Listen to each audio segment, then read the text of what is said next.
السلام علیکم ورحمۃ اللہ وبرکاتہ۔ نماز کی محنت، دوسری مشق یعنی دوسرا کام۔ نماز کی مشق، نماز پر دو اعتبار سے مشق کرنا ہے۔ ایک نماز کے ظاہر کے اعتبار سے اس کی مشق ہے اور دوسری نماز کے باطن سے اس کی مشق ہے۔ ظاہری مشق: وضو، قراءت، رکوع، قومہ، سجدہ، جلسہ، قاعدہ، تلاوت، تسبیح وغیرہ یہ نماز میں بالکل صحیح ہوں۔ مشق کر کے ان کو صحیح کیا جائے علماء سے مسائل پوچھ کر۔ باطنی مشق: اللہ کی ذات کا یقین ہونا، اللہ کا دھیان ہونا، اللہ کی ذات کا خوف اور اپنی تمام حاجتوں کا اس نماز کے ذریعے سے پورا ہونے کا یقین کرنا کہ جب بھی کوئی حاجت آئے تو نماز کی طرف متوجہ ہوں۔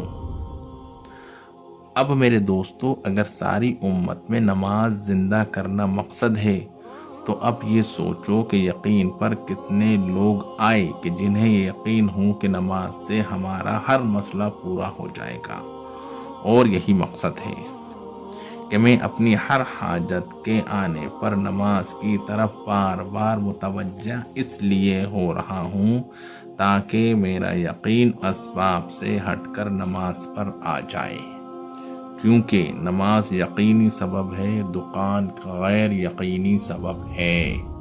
دکان غیر یقینی سبب ہے، نماز یقینی سبب ہے۔ نماز یقینی سبب ہے، دکان غیر یقینی سبب ہے۔ لیکن ہمارا معمول یہ ہے کہ ہم صلاۃ الحاجات ادا کریں گے اور پھر اسباب میں لگ جائیں گے، مگر صحابہ اکرام کا یہ معمول نہیں تھا۔ میرے دوستو، حضرت انس رضی اللہ تعالی عنہ نماز ادا کی اور بادل دیکھا، پھر ادا کی، بادل دکھا۔ 4 سے 5 بار نماز ادا کرنے پر چھوٹا سا بادل کا ٹکڑا نظر آیا، یعنی مشق کے ذریعے سے اپنے یقین کو اسباب سے ہٹانا اور اعمال پر لانا۔ یہ نہیں کہ ہم نے برکت کے لیے صلاۃ الحاجات ادا کی اور پھر دکان میں چلے گئے۔ میرے دوستو عزیزو، ایک ہوتا ہے نماز ادا کرنا حاجت کے لیے، اور ایک ہوتا ہے صلاۃ الحاجات کا ادا کرنا اپنے یقینوں کو بدلنے کے لیے، کہ یقین کو اسباب سے نکال کر اعمال میں منتقل کرنے کے لیے نماز کی مشق کی ہے۔ آپ حضرات غور فرمائیں،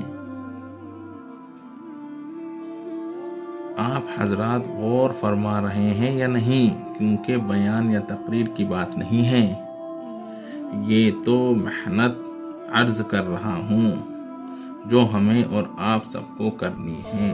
آخر ہم بے نمازی کو دعوت کیوں دے رہے ہیں؟ کیوں بے نمازی کو دعوت؟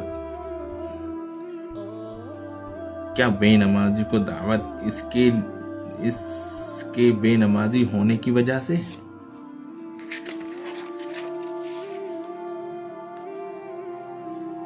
یا ہم بے نمازی اور نمازی کو دعوت اپنی نماز کی حقیقت حاصل کرنے کے لیے دے رہے ہیں؟ سوال اس بات کا ہے۔